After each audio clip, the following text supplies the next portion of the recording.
1013 특별선언에 대해 들어보셨나요? 1013 특별선언? 그거 범죄자들 싹 다 잡아놓겠다고 한 거 아니야? 뭐 이렇게 생각하시는 분들이 많으실 텐데요. 네, 그렇습니다. 여러분들도 잘 알고 계시겠지만 방금 말씀드린 1013 특별선언에 대해 살펴보게 되면 1990년 10월 13일 당시 대통령이었던 노태우 전 대통령이 일명 범죄와의 전쟁을 선포합니다. 그리고 약 2년이란 시간 동안 무려 1만 6천여 명의 경찰을 시킨 듯 대낮에 행패 부리는 깡패 있으면 뚝 패고 깜깜한 밤에 이상한 짓거리 하고 있는 검은 정장의 사내들을 싹 다 잡아버린 정책이죠. 아니 대통령이 직접 범죄의 전쟁을 선포했다고? 이거 보통 일이 아니었나 본데 네, 이때 발표한 1013 특별선언에서 노태우 전 대통령은 이런 말까지 하기도 했다고 하는데요. 헌법에 부여한 대통령의 모든 권한을 동원해서 범죄와 폭력을 소탕해 나갈 거다. 민주사회의 기틀을 위협하는 불법과 무질서를 추방할 것이다. 과소비와 투기 또 태폐와 향락을 바로잡아 일하는 사회, 건강한 사회를 만들어 나갈 거다 라고 말이죠. 그렇다면 이런 상황이 도대체 왜 벌어졌느냐를 살펴보게 되면 일반인도 공무원도 아닌 국군 장병 그것도 이병의 폭로로 이 상황이 벌어지게 된 것이었습니다. 그런데 이 폭로가 그냥 폭로가 아니야. 친위 쿠데타를 성공시키는데 방해가 될 만한 목록을 만들어 사찰했다고 하는 그 사실을 폭로해버린 거지. 결국 정부에서는 민심을 억누르기 위해 1013 특별선언을 하게 된 거고, 이로 인해 전국에서 판을 치던 조직폭력배들이 체포되면서 평화가 찾아오나 싶었지만 이 과정에서 학생이 쇠파이프에 맞아 사망하는 사건이 벌어지기도 하는데, 자 그럼 너네 급하면 내가 높은 사람이랑 밥도 먹고 사우나도 가고 다 했어. 범죄의 전쟁편 지금 바로 시작합니다. 때는 1990년 10월 4일 국군보안사령부 즉 보안사 소속 윤희병이라는 한 병사가 이런 말을 하게 됩니다. 제가 할 말이 있습니다. 우리 정부에서 지금 국민들을 사찰하고 있다면 믿으시겠습니까? 여기서 말씀드린 사찰이란 것은 사상적으로 뭔가 문제가 있다면 조사하고 감시하는 거잖아요. 아니 다른 민간 단체도 아니고 정부에서 민간인을 사찰한다라. 이건 좀 문제가 있는 것 같은데, 윤희병이 이때 폭로한 자료에는 한 번쯤은 들어봤을 법한 인물들이 포함되어 있었다고 합니다. 대표적으로는 김대중, 노무현, 이기택 등 유명 정치인은 기본이고 김수환, 추기경을 포함한 종교인, 언론인, 학생들까지 무려 1000명에 달하는 민간인의 신상이 기록되어 있었죠.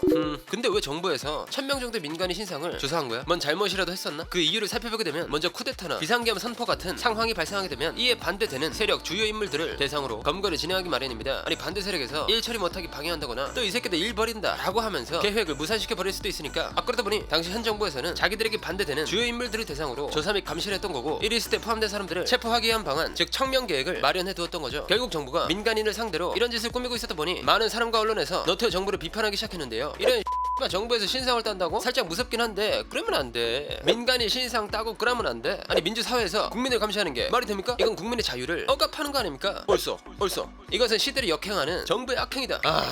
됐다. 이게 아닌데, 야 윤희병 탈영했다며 일단 그놈부터 잡아와. 아무래도 이 당시에는 불과 몇 년 전 민주항쟁이다 뭐다 하면서 사건 사고가 많았던 시절이었다 보니 정부의 이런 계획은 국민들의 여론을 부정적으로 만들게 됩니다. 결국 이 일로 국방부 장관이 사임하고 보안사령관도 바뀌었다고 하죠. 이렇게 책임자들이 하나씩 물러나자 국민들의 시선은 최고 책임자인 대통령에게 향하는데요. 아니 이걸 대통령 입장에서 생각을 해보면 지금 당장 여론을 진정시키지 못하면 좀 그래, 아니 좀 많이 그래. 왜냐? 대통령 자리가 위협당할 수도 있으니까. 그렇게 청명계획이 폭로된 지 9일이 지난 시점에서 노태우 정부는 이 상황을 진정시키기 위해 대통령의 권한으로 특별 선언을 하게 됩니다. 자 여러분, 그동안 고생 많으셨습니다. 조폭 때문에 힘들었던 생활들 제가 다 청산해드리겠습니다. 뭐 이런 선언을 하면서 지금부터 가능한 모든 수단을 동원해서 범죄와 폭력에 대한 전쟁을 선포하겠다. 이것이 바로 1013 특별선언, 그 유명한 범죄의 전쟁인 겁니다. 범죄의 전쟁? 아니 이게 무슨 말이야? 우리나라가 치안이 얼마나 좋은데 라고 생각하실 수 있으실 겁니다. 하지만 당시 상황을 좀 살펴보게 되면 뭐 지금의 편의점 가고 야식 먹으러 가고 술 한 잔 먹고 길바닥에 디빈노 자도 입 돌아가지 않는 이상 생명에 지장이 없잖아요. 하지만 이때는 길거리에 조직 폭력배들이 너무 많았던 거야. 대표적으로 편의점이나 야식 먹으러 갈 때 갑자기 검은 양복 입은 사람이 나와서 야 너 일로 와봐, 나랑 같이 좀 가야겠는데 라고 하면서 위협하고 삥 뜯고 이런 거지. 심지어 이땐 술 먹고 길바닥에 누워 자거나 혼자 길거리를 다니면 납치 사건도 끊이지 않았다고 하는데, 이게 깜깜한 밤도 아니고 새벽도 아니고 대낮이야. 아니 대낮에 납치 사건이 벌어지는데 맘 놓고 돌아다닐 수가 없는 상황이었던 거지. 근데 납치범들이 보통 낮에 활동해? 이거 좀 이해가 안 되는데 라고 생각하실 수 있으시겠지만, 당시 상황을 좀 살펴보게 되면 1980년대 우리는 저금리, 저유가, 저달러 즉 3조 호황 시대를 보내면서 경제가 엄청나게 성장했잖아요. 이때 사람들은 경제적인 여유가 생기니까 수요가 급증하게 됩니다. 뭐 사치 부리면서 비싼 돈 주고 밥도 사 먹고 옷도 좋은 거 입고 하면서 여러 가게가 생겨나죠. 그러나 돈이 생기면 사람은 본능적으로 뭔가 나 이런 사람이다 라고 뽐내고 싶은 심리가 있기 마련. 그리고 이걸 표출해내기에는 쓸만한 게 없어. 친구들한테 나 성공했다, 내가 오늘 술 한잔 살게, 뭐 이런 거죠. 그러다 보니 이때 우리나라의 유흥업체가 점점 발전하게 되었고 이 분야에서 근무하는 인원들이 점점 증가하게 됩니다. 그런데 이 가게가 증가하는 만큼 직원들이 구해지질 않아. 뭐 지인을 통해서 구해도 보고 길거리 돌아다니면서 캐스팅을 해봐도 유흥업체라는 분야 특성상 직원을 구하는데 한계가 있었던 거지. 이로 인해 어떻게 해서든 사람을 구해야 했던 유흥업체에서는 이런 방법을 사용해 직원을 채용하게 되는데요. 오케이 나 조폭, 돈만 주면 다 하지. 자 이번에 무엇을 도와드릴까 김마담. 야 조폭, 이번에 우리 가게에 직원이 없어. 특히 여직원이 부족하네. 뭐 어떻게 안 될까? 에이 나 조선 불주먹이야. 안 되긴 왜 안 돼? 납치를 해서라도 또 데리고 와야지. 미친놈. 그래도 역시 불주먹은 불주먹이네. 그럼 부탁 좀 할게. 이렇게 당시 유흥업소를 관리하던 조직폭력배들이 대낮에 길거리로 나와 납치를 저질렀던 겁니다. 뭐 이런 상황이다 보니 정부에 분노하고 있었던 국민들 또한 긍정적인 반응을 보이기 시작했고, 노태우 정부는 이 심리를 사용해 혁명계의 폭로 사건을 잊게 만들었던 거죠. 그렇게 시작된 범죄의 전쟁은 대통령이 선언한 만큼의 파급력이 어마어마했다고 하는데요. 1990년 한 해에만 4,000명에 달하는 경찰을 충원했고, 그 뒤로 2년 동안 총 1만 6천여 명에 달하는 경찰을 충원하면서 진짜 전쟁터를 방불케 하는 모습으로 범죄의 전쟁을 이어갔죠. 이때 방범 순찰차를 늘려 이동 방범 파출소를 운영하고, 연말 연시나 행락철에는 특별 방범 활동을 실시하기도 하면서 검거율을 높여갔죠. 그리고 이런 상황은 아무래도 조폭들의 집합소로 유명한 유흥업체를 그냥 지나치지 않았습니다. 뭐 유흥업체 운영과 관련된 법률을 제정 또는 개정한다거나 이곳을 이용하는 사람을 지속적으로 단속하는 등 여러 가지 방법들을 통해 유해한 환경 자체에 뿌리를 뽑으려고 했죠. 그렇게 범죄의 전쟁을 선포한 이후 경찰 측에서 밝힌 검거율을 살펴보면, 먼저 특별선언 이후 1년 동안 250여 개 폭력 조직에서 800여 명을 철컹철컹하게 만들었고, 이들이 운영하던 퇴폐업소 무려 13만여 곳을 적발하게 됩니다. 13만여 곳? 아니 그 당시에는 얼마나 유흥에 빠진 삶을 살고 있었던 거야? 1991년 당시 대한민국 인구수는 약 4,330만 명. 그러니까 단순 계산을 해봤을 때 그 비율만 해도 333대1, 즉 인구 333명당 퇴폐업소가 한 개꼴로 있었다는 거죠. 게다가 소재를 파악하지 못해 기소 중지 상태에 있던 기소 중지자의 46%가 검거되었다고 합니다. 그러다 보니 대놓고 활동하던 조폭들도 슬슬 정부의 눈치를 보기 시작했는데요. 저 이제 납치도 안 하고 좀 착실하게 살려고 하는데 어떻게 좀 안 될까요? 안돼, 깡패니 오는 깡패야 임마. 아니 그게 아니라 저 진짜 착하게 살 자신이 있다니까요. 저 좀 놔주시면 안 될까요?